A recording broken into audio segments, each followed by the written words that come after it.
Mas vamos lá, 1 Coríntios capítulo 1. Ou não, a subida. Versículo 18. Não vamos voltar à esquizofrenia, né, irmãos? Deus é Deus de misericórdia e de graça. 1 Coríntios, capítulo 1, versículo 18 ao 25. A tua versão aí começa dizendo, quando se trata de triunfo da cruz, começa com a palavra certamente. Todas as versões dizem certamente. Tem alguma versão aí diferente? A tua diz o quê, Edu? A minha versão diz assim: certamente a palavra da cruz é loucura para os que se perdem, mas para nós que somos salvos, poder de Deus. Esse certamente aqui, você deve interpretar ele como algo que não tem como ser diferente, que não tem como fugir dele, que ele vai acontecer, seja o que for e aconteça o que acontecer.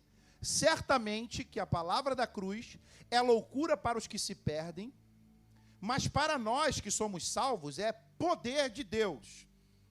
Pois está escrito: destruirei a sabedoria dos sábios, aniquilarei a inteligência dos instruídos.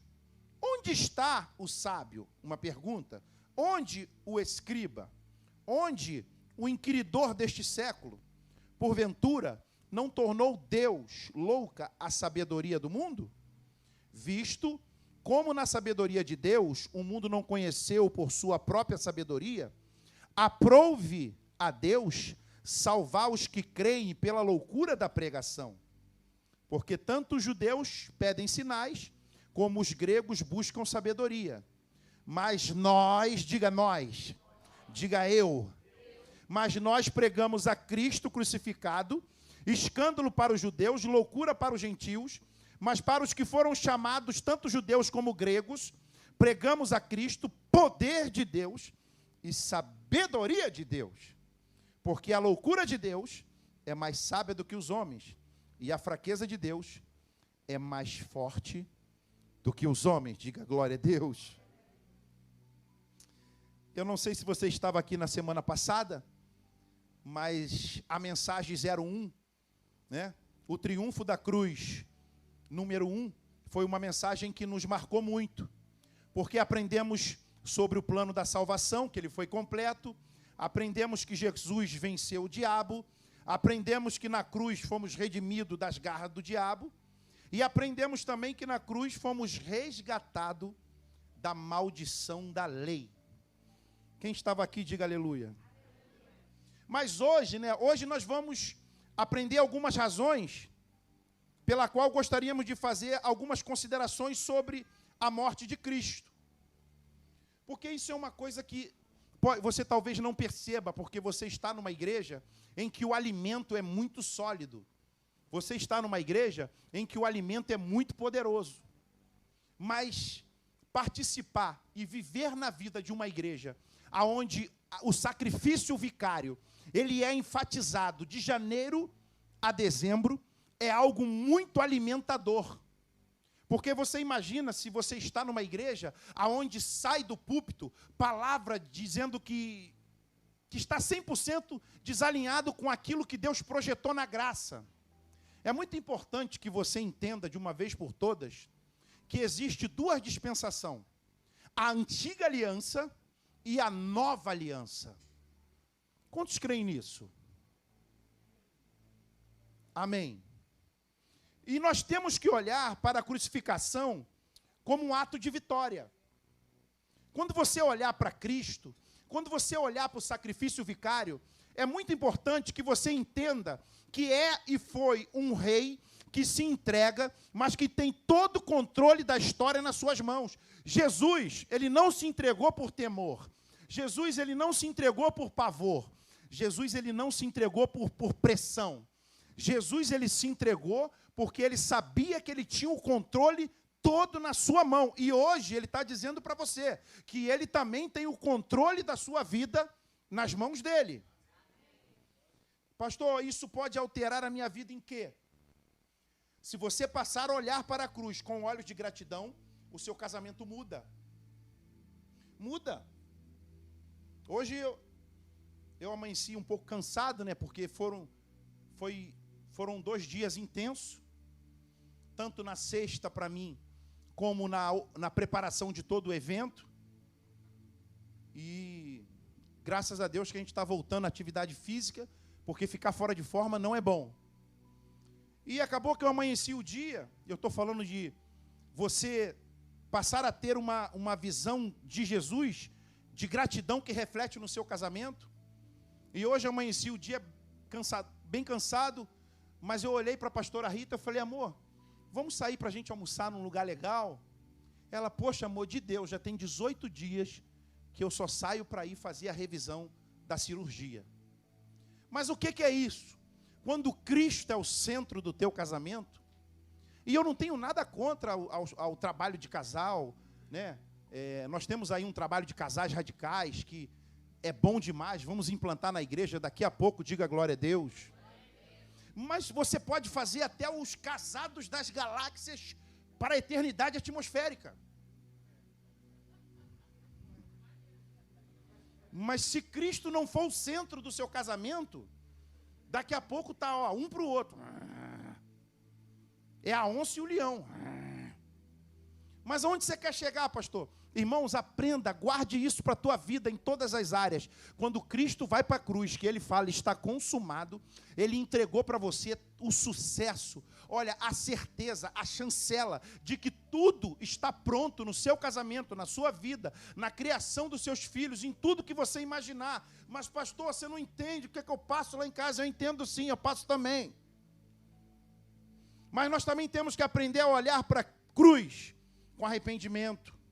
Temos que olhar para a cruz e saber que Jesus ressuscitou. Diga aleluia. Temos que olhar para a cruz e saber que ela representa a nossa vitória. Eu vejo tanto crente que não vive como vencedor. Isso é muito ruim. Por quê, pastor? Porque você já venceu. Porque você é mais que vencedor. O Pelé é vencedor, sim ou não? Acho que não houve jogador igual a ele até hoje. Mas olha, eu e você, a Bíblia fala que nós somos mais que vencedores. Nós temos que saber olhar para a cruz e entender que ela é a maior prova de amor. A cruz carrega muito significado. E hoje vamos aprender alguns que podem com certeza, de forma plena, mudar a nossa história. Qual é o primeiro, pastor? O triunfo da cruz nos trouxe paz com Deus. Irmão, coisa boa é paz. Algum dia você já andou atribulado? Algum dia você já andou agitado?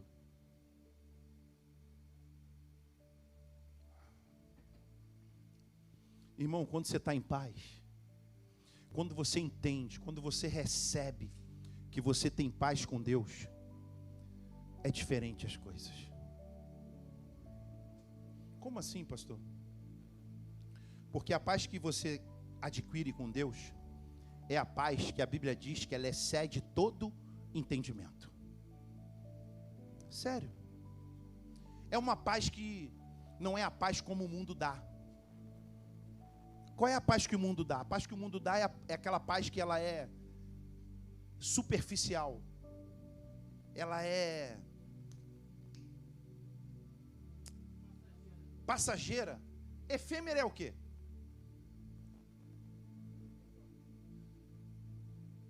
Ninguém sabe o que é efêmera, não? Só o Alex? Poxa, você não precisava lembrar dele. Só saudade dele danado. Mas tudo bem, vamos voltar para o texto. O triunfo da cruz nos trouxe paz com Deus. Colossenses capítulo 1, do versículo 20 ao 23. Algo passageiro e transitório, efêmero. Não, a paz com Deus é uma paz parruda. É uma paz sólida. É uma paz que aconteça o que acontecer, meu irmão, tu está agarrado com ela. Pastor, mas você está no meio de sepultamento. Eu estou com paz. Deus está no controle. Pastor, você está tirando férias no melhor hotel. Eu estou com paz.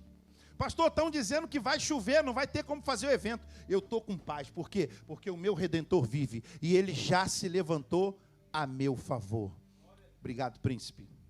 Colossenses capítulo 1, do versículo 20. E que havendo feito, olha só, irmão, leia esse texto com revelação. E que havendo feito a paz pelo sangue da cruz, por meio dele, reconciliasse consigo mesmo todas as coisas, quer sobre a terra, quer sobre os céus. E a vós outros, também que outrora eres estranhos, e inimigo do entendimento pelas vossas obras malignas, agora, porém, vos reconciliou no corpo da sua carne, mediante a sua morte, para apresentar-vos perante ele, santos, inculpáveis e irrepreensíveis, se é que permaneceis na fé, alicerçados e firmes, não vos deixando afastar da esperança do evangelho que ouviste e que foi pregado a toda criatura, debaixo do céu, e do qual eu, Paulo, me tornei ministro. Você sabe que outro dia eu parei para fazer um paralelo da distância em que eu estava de Deus? E eu só consegui formar esse paralelo na minha mente quando eu olhei para o céu e quando eu olhei para a esquerda e para a direita. Porque assim como o céu está bem distante de mim e a direita e a esquerda bem distante de mim, era a distância que eu tinha de Deus. Eu estava separado de Deus, segundo o texto, os meus pecados, que eu herdei com Adão e aprimorei com o tempo, eles me separavam de Deus com uma intensidade tão grande, com uma potencialidade tão grande, que só alguém como Cristo poderia aniquilar, desfazer e acabar com essa distância. E pastor, o que é isso que você está querendo dizer para nós? É exatamente isso aqui. Você hoje pode andar em paz, porque Cristo acabou com essa separação, porque Cristo eliminou essa distância, porque Cristo introduziu você no Santo dos Santos. Diga aleluia. Como assim, pastor? Guarde o que eu estou te falando, porque é algo que é muito importante que você entenda. Filipenses capítulo 4, versículo 7.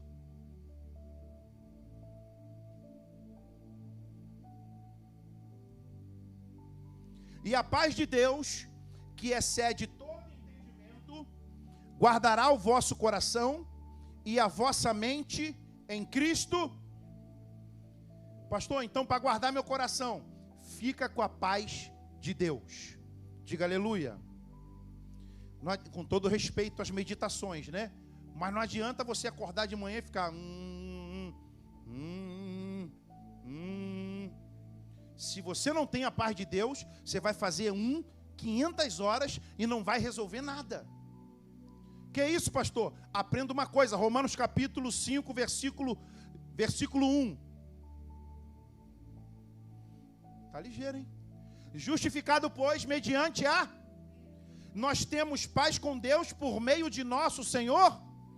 Irmão, você já tem. Você não vai ter. Você só tem que tomar posse. Você só tem que colocar em prática. Por quê? Porque Cristo já te entregou essa verdadeira paz.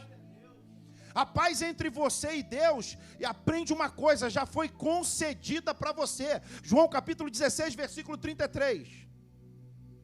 Estas coisas vos tenho dito, para que tenhais paz em mim. No mundo passais por aflições, mas tem de bom? Eu venci. Por que tem que ter bom ânimo, irmão? Porque tem horas que você tem que ter bom ânimo, você tem que se animar. Por que tu acha que Deus falou para Josué? Tem de bom ânimo, tem de bom ânimo. Você tem dia que amanhece desanimado? Alguém aqui amanhece assim?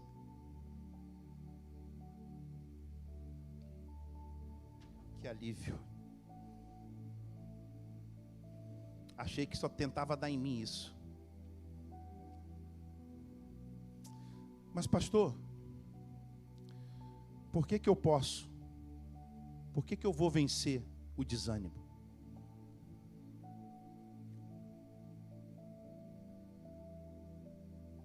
João capítulo 14, versículo 27. Deixo-vos a paz, a minha paz vos dou. Não vou-la dou como o mundo dá. Não se turbe o vosso coração, nem se atemorize. A paz que Deus te deu é a paz que excede todo entendimento. A paz que Deus te deu é a paz que te garante que você já venceu.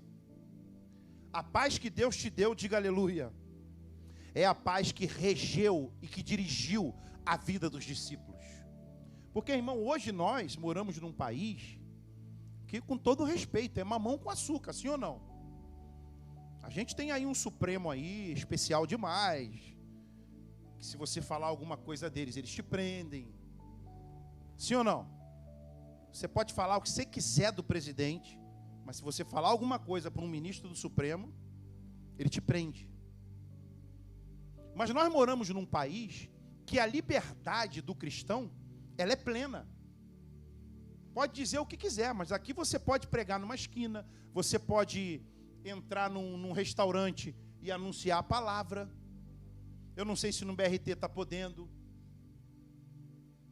Mas tem países que, se você falar que é um cristão e querer anunciar a Cristo para alguém, ou vão sumir com você na hora, ou vão acabar com a tua raça na hora. E aí, pastor? Por que tem então missionários que vão para lá e vivem lá e implantam igreja lá e não desistem do seu projeto? Porque eles têm a plena certeza e a plena paz que aquele que convocou ele para essa boa obra é fiel para concluí-la e que a vida dele não se limita só a esse plano terreno. Irmãos, aprende uma coisa: a coisa mais miserável do mundo é quando a nossa visão ela está alicerçada só no plano da terra. Pastor, mas como eu vou fazer se eu moro na terra, se eu trabalho na terra, se eu congrego na terra, se eu vivo na terra? Eu vou dizer como é que você vai fazer. Você vai viver com seus pés na terra, mas com seu espírito no céu. O que é isso, pastor? Você vai tomar posse de todas as promessas que Deus tem para você, que Deus decretou para você, que toda a palavra de Deus diz, de Gênesis e Apocalipse, que na sua vida e na minha houve um triunfo. Eu não sei se você sabe, mas a palavra triunfo é algo que, para nós, ela vem com resgate. Como, pastor? Gálatas capítulo 3, versículo 13. Irmão, algum dia você viu um filme que a pessoa estava sequestrada no cárcere e chegou aquele grupo de militares e resgatou ela?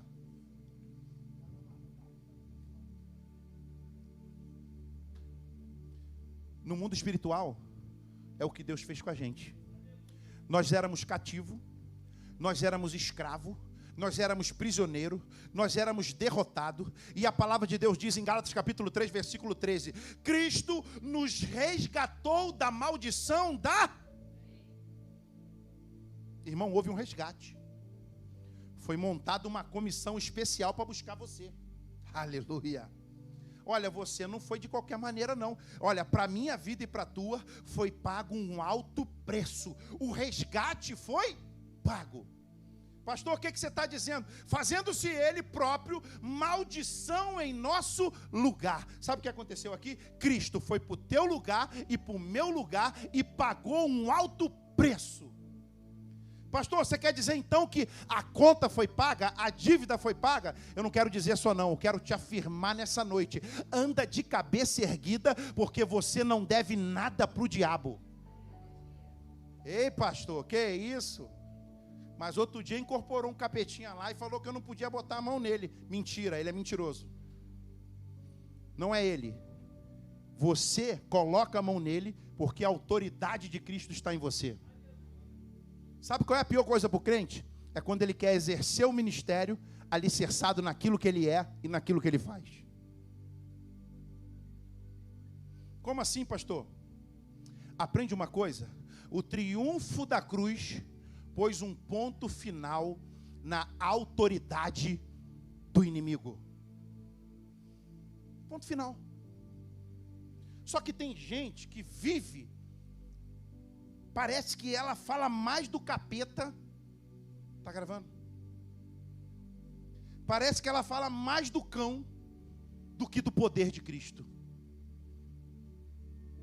Irmão, Cristo olha para mim, para você e fala assim, ó: eu sou a ressurreição e a vida.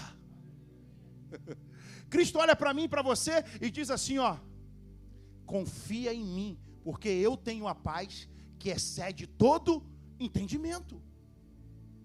Cristo olha para mim e para você e diz assim, ó: eu sou o alfa, eu sou o ômega, eu sou o princípio, eu sou o fim, eu sou a raiz de Davi, eu sou a estrela da manhã, eu sou o grande El Shaddai. Cristo olha para mim e para você e fala: como é que é isso, rapaz? Para de ficar com medo.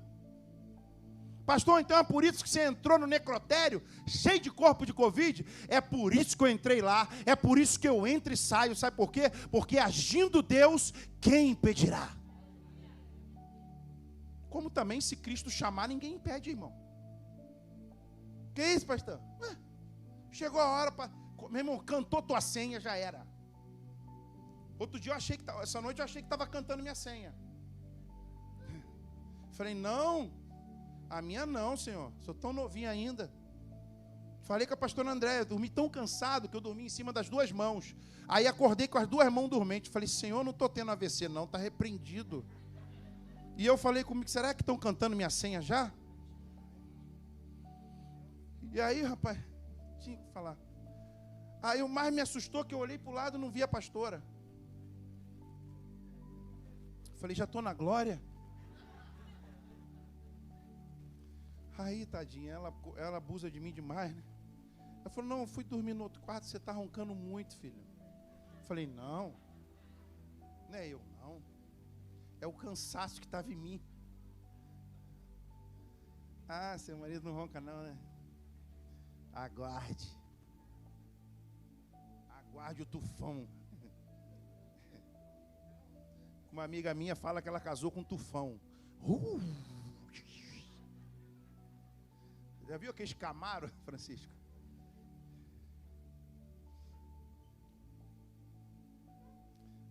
Falei, irmã, bota uma máscara. Viu aquelas máscaras que os caras que dirigem jato usam? Compra uma máscara daquela, instala um oxigênio e bota nele, que senão tu não dorme não. Eu falei, rapaz, isso parece aquela CB500 da antiga. Jesus, deixa eu voltar, que vocês me desconcentram com uma facilidade incrível. Mas, irmão, aprende uma coisa. Você não deve nada para o inimigo. A autoridade dele já acabou. Acabou a conversa com ele, acabou a autoridade para ele, acabou a perspectiva de sucesso dele em relação à tua vida. Porque tem gente que anda aí apavorado com o diabo, tem gente que anda apavorado com o inimigo, já saiu da feitiçaria há anos, mas fica, pastor, mas será que ainda tem alguma coisa? Eu falei, não tem nada, irmão, já acabou. Aquele que está em Cristo, nova criatura. Irmão, aprende uma coisa, quem está com você é poderoso demais. Eu fui para a capacitação com o irmão Carlos para São Paulo.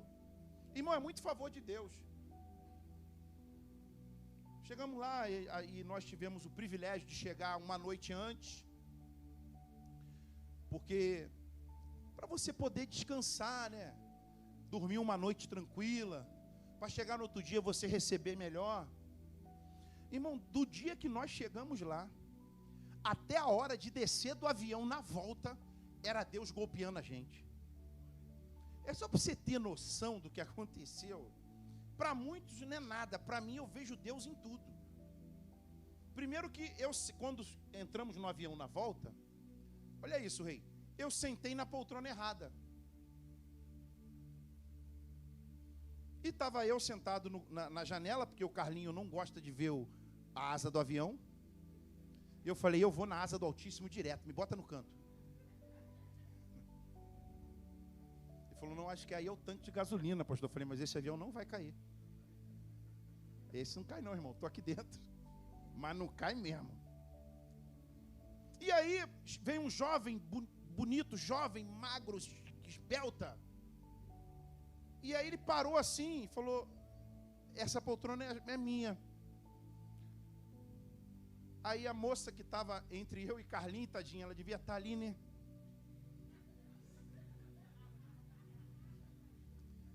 Aí a própria moça falou, quer que eu vá para o teu lugar?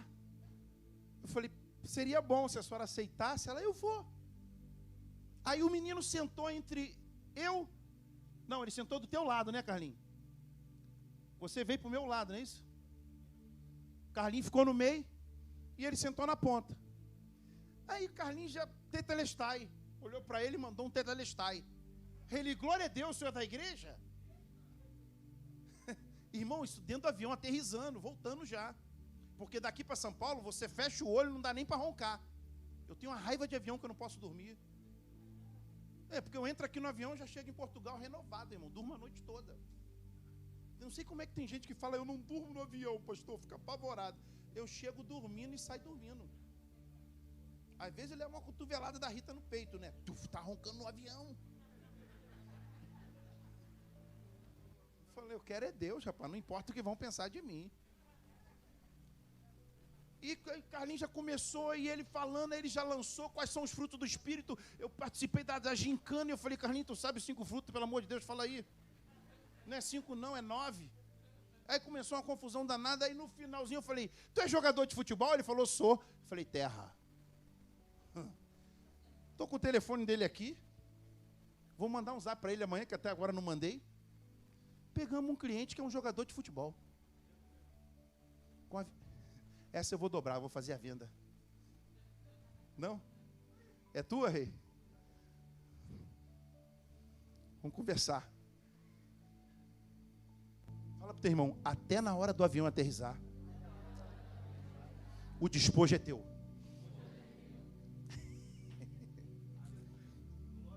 Porque tem crente que vive entrando em guerra, sim ou não? Mas só entra em guerra que não tem despojo. Falei para o pastor André ontem, não entra em guerra que não tem despojo. Pastor, que é isso? Não entro. Se não tem nada para eu recolher, eu não entro nessa guerra. Eu só entro em guerra que tem despojo para a casa de Deus. Pastor, vamos fazer a festa no pico do Monte Everest. Vai ter alma lá, vai ter recolhimento de despojo, vai. Monta as barracas, Xandão.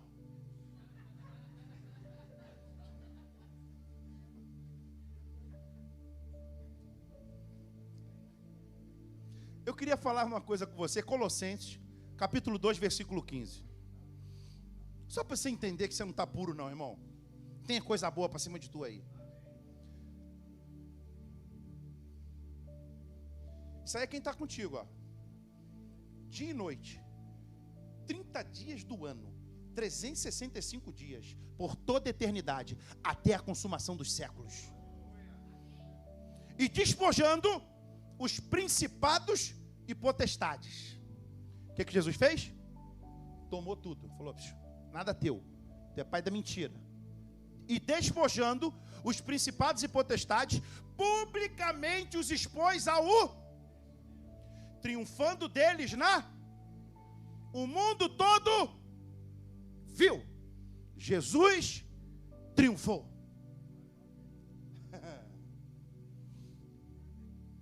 Irmão, tenha despojo para tu recolher na terra. Tem coisa para tu tomar posse na terra. Que isso, pastor? Tem. Ó, não escandaliza não. Mas tudo que está na mão deles é nosso. Que isso, pastor? Falei, irmão, sai daqui hoje preparado. Prepara o teu espírito. Sai daqui hoje com esse pensamento de vencedor. Deus vai fazer conexões na tua vida que vai mudar a tua história. Deus vai colocar você na presença de pessoas que vai mudar a sua história. Meu irmão, aprende uma coisa. José do Egito estava no cárcere. Em frações de minutos, ele saiu do cárcere e recebeu o anel de governador. Sabe qual é o problema de muita gente? É que quando Faraó manda pegar o anel, ele fala, será que é para mim? Eu acho que eu não mereço. Aí faz essa beiça de derrotado, né? Irmão, a questão não é se você merece ou não. A questão é que Cristo já entregou para você. Para de andar pelo teu merecimento. Para de andar pelo que você faz. Para de seguir uma vida esquizofrênica, dizendo que tem dia que você merece e tem dia que você não merece. Passa a andar segundo essa palavra e despojando os principados e as potestades. Publicamente os expôs ao desprezo, triunfando deles na cruz. Pastor, o que é isso? Aprende uma coisa. Todo aquele que é nascido de Deus não vive no pecado. Antes, aquele que nasceu de Deus o guarda, e o maligno não lhe toca. 1 João capítulo 5, versículo 18. Você é propriedade exclusiva de Deus, irmão. Você não é qualquer pessoa, não. Aloysio, você agora não tem mais jeito para você. Você agora é propriedade exclusiva de Deus. Que é isso, pastor? Dani, não tem mais jeito, você é propriedade exclusiva de Deus. Angélica, não tem mais jeito, você é propriedade exclusiva de Deus. Valéria, não tem mais jeito, você é propriedade exclusiva de Deus. Sabemos que todo aquele que é nascido de Deus não vive em pecado. Antes, aquele que nasceu de Deus o guarda, e o maligno não lhe... Irmão, se Deus está dizendo que o maligno não te toca, fala para o teu irmão, levanta a cabeça, olha para frente, avança.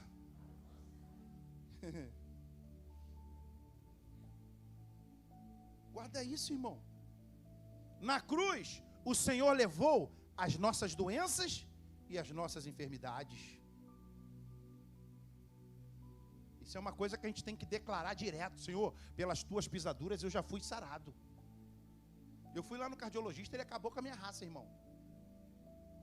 Eu me submeti porque ele era autoridade ali, mas eu saí pela porta dele e falei, não recebo nada disso, Deus é comigo.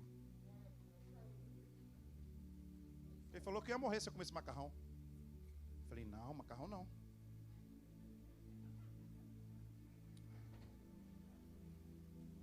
Eu vou traduzir como é que ele fez comigo. Se você quiser morrer rápido, continua no carboidrato.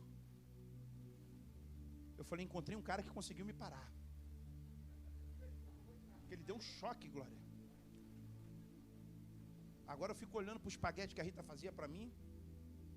E eu fico, Mas sabe o que acontece? O crente vencedor, ele entende o tempo das coisas na vida dele. Ele entende o ciclo. Comendo macarrão ou não, eu sou mais que vencedor. E o que custa para mim entender que eu estou com o meu exame um pouquinho alto? Diga aleluia. É só um pouquinho. Que na verdade é culpa do pastor André, porque é ele que me ensinou essas guloseimas. Mas a verdade é a seguinte, meu irmão. Jesus já levou as enfermidades. Jesus já levou para a cruz as doenças. Mas isso não nos dá o direito de viver uma vida desregrada. De sair por aí comendo tudo que é porcaria, enlatado, tudo que é cheio de veneno. Isso não nos dá o direito de fazer isso. Por quê? Porque o teu corpo é templo do Espírito. Fala para o teu irmão, cuida bem dele. Cuida bem dele. 1 Pedro capítulo 2, 24, André.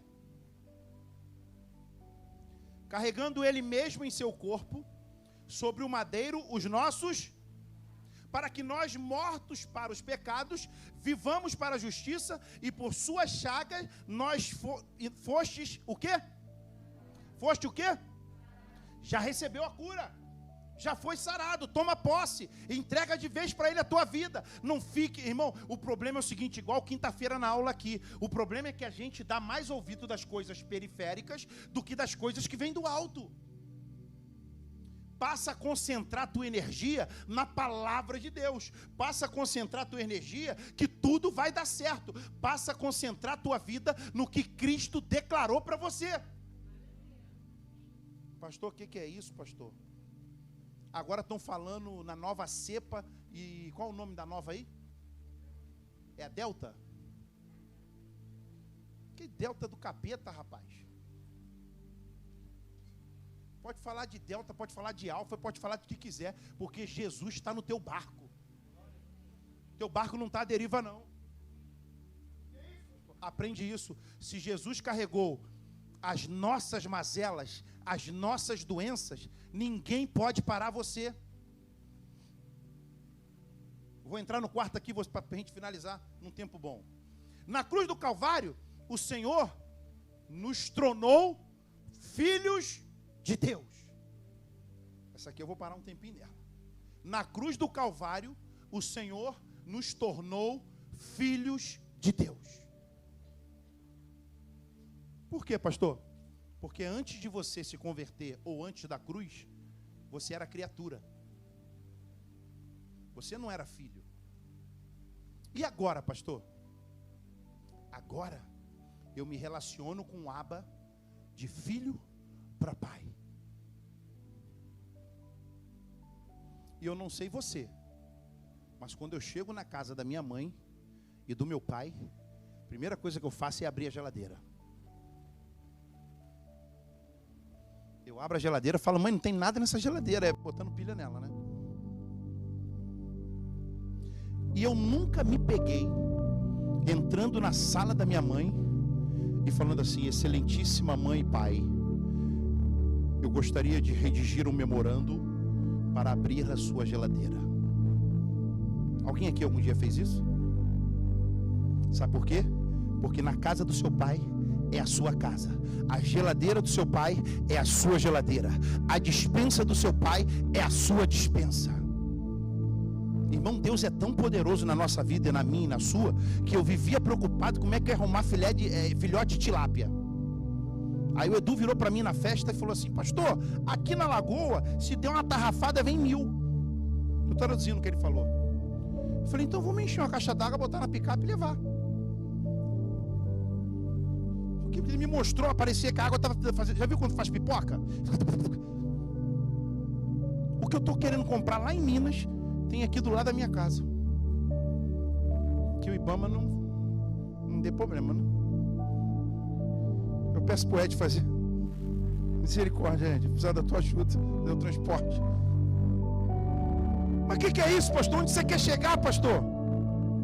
Irmão, quando você se relaciona com Deus de pai para filho, quando você entende que Ele é o teu Abba Pai, tudo na tua vida muda.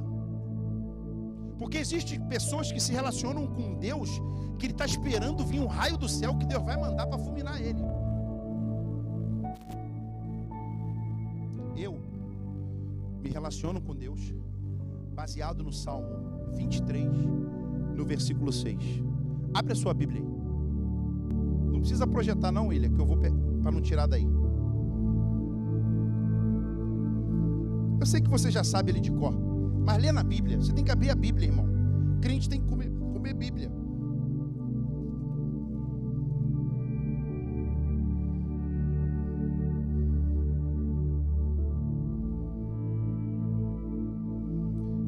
Olha só. A minha versão diz assim: certamente. Tem certamente aí de novo? Certamente que a bondade e a misericórdia me seguirão só 7 dias do mês na minha vida. 7 dias, está aí? Ah, é todos? Desculpa, eu li errado. Certamente que a bondade e a misericórdia me seguirão todos os dias da minha. Vamos ler junto no 3. 1, 2, 3.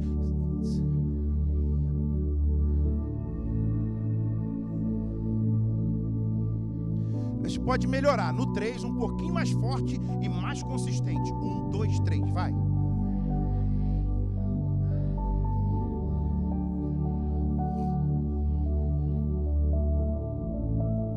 Pode falar, o finalzinho, pode ler. E habitarei. Irmão, quando Deus olha para você e decreta algo que é certo, que é impossível de não acontecer, Ele diz assim, que bondade e misericórdia vos seguirão todos os dias da sua vida. Pastor, mas como é que você está falando isso? Se eu parei o carro na porta da... Olha o religioso, se tu der mole, o religioso entra. Eu parei o carro na porta da igreja e o cara cortou o fio, pastor. Aí, Michael. O diabo pegou a mão dele, foi lá no fio e cortou. Sabe para quê? Para dormir aí e roubar uma carga de quase R$1.000. Estou profetizando. 1.500. 2.500, né? O diabo fez isso, a gente sabe. Mas aí, irmão, quando o cenário estava todo projetado para uma derrota e para um prejuízo, aí na frente do cão entra o versículo 6 do Salmo 23. Certamente que a bondade e a misericórdia me seguirão todos os dias da minha vida. E como é que Deus usou para aplicar esse versículo e esse devido capítulo? Ele usou um português. Eu reboco o teu carro. Irmão, então aprende uma coisa que nós aprendemos na capacitação. Deus usou, o irmão usou. Deus pode usar um corvo? Pode. Deus pode usar quem Ele quiser para aplicar a bondade e a misericórdia dEle na tua vida. Para de às vezes olhar para o corvo e falar, mas corvo é animal de rapina, Deus não usaria ele. Impressão sua, você está muito equivocado. Deus usa quem Ele quer para aplicar misericórdia e bondade na sua vida. Eu vou te dar um testemunho aqui que aconteceu comigo de um mês e meio para cá. Um dia eu estava no meu trabalho e Deus falou para mim assim, liga para fulano e manda uma oferta para ele de tanto. Pastor, por que você fala essas coisas? Porque eu preciso te ensinar a semear. Se você continuar sendo uma orelha seca, não tem colheita. Quem não semeia não colhe. Ou você está achando que você vai passar numa propriedade enorme, vai olhar para aquele campo e vai falar, olha, eu decreto que vai sair uma grande plantação, não joga uma semente ali. Você está achando que você vai colher alguma coisa? Você vai passar lá 8 meses. Eu fiz uma roça de aipim agora, é 9 meses, é uma gestação. Se a gente não vai lá, planta aquela mandioca, não aduba ela, não joga veneno para formiga, não vai lá várias vezes por semana, tira a rapina que cresce, você acha que eu ia colher alguma coisa?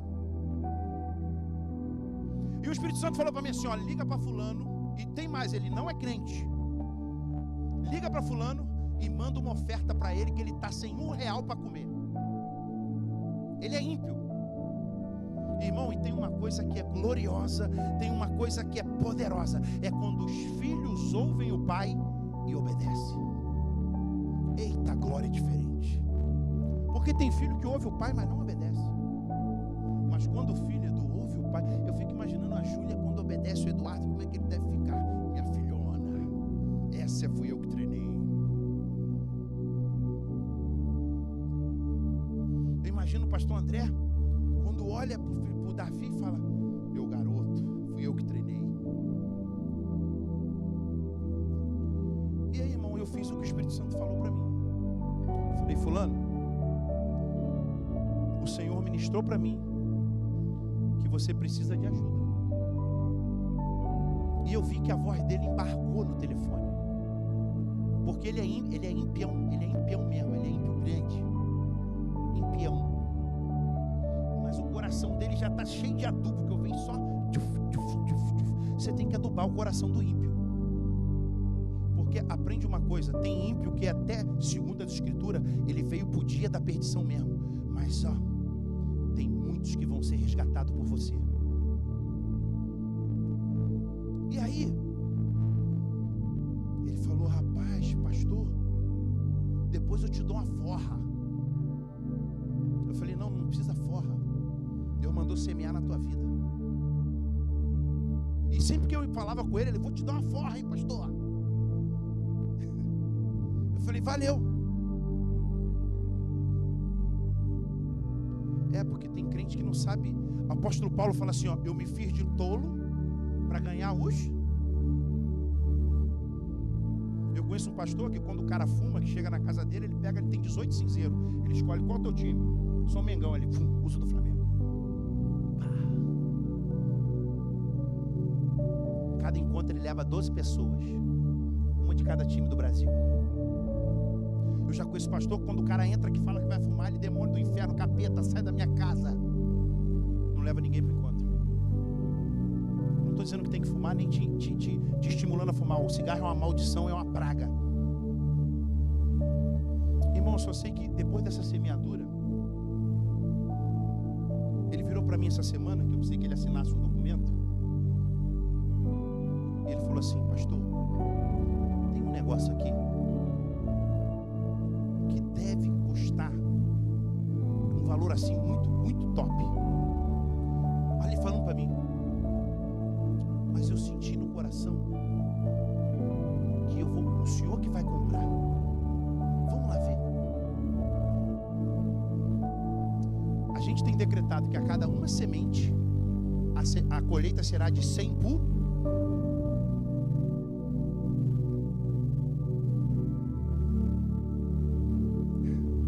Agora eu estou com um problema, que ele quer que eu compre, e eu estou orando para ver se eu vou comprar, entendeu?